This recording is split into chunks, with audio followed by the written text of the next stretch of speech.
Boxing update, Mario Barrios sinabing handang-handa na siyang dominahin ng ating 8th Division World Champion Manny Pacquiao sa kanilang paparting na laban.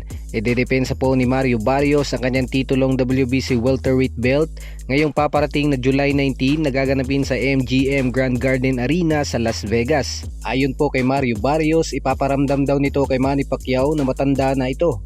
Nagbigay din siya ng prediksyon sa kanilang paparating na laban. Wika ni Mario Barrios, "The longer the fight goes, the more Pacquiao will feel it. My job is to go in there and make him feel like the old man. Make him regret coming out of retirement to face me."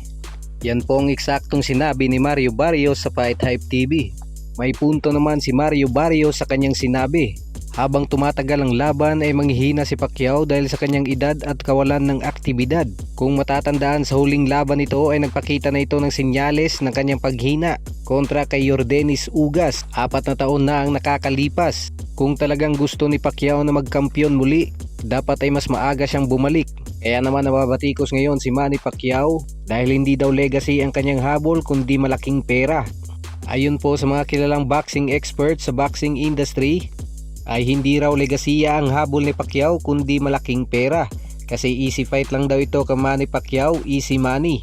Kaya naman matindi ang paghahanda ni Mario Barrios kay Manny Pacquiao. Wika ni Mario Barrios, kilala si Manny Pacquiao sa pagiging fast starter. Alam naming delikado siya sa malapitan at sa kanyang bilis. Ipapakita daw ni Mario Barrios na siya ang mananalo sa laban.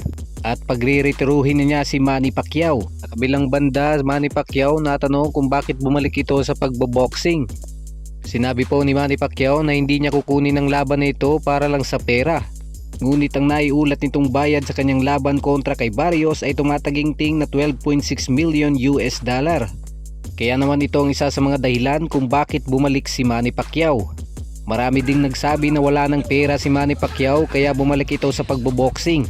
Kaya naman abangan po natin kung kakayanin pang magkampiyon ni Manny Pacquiao sa edad na 46 at baliktarin ang kapalaran ng mga boksingerong bumalik mula sa pagre-retiro at natalo. Main event sa laban ng bakbakang Team Su kontra kay Sebastian Fundora rematch.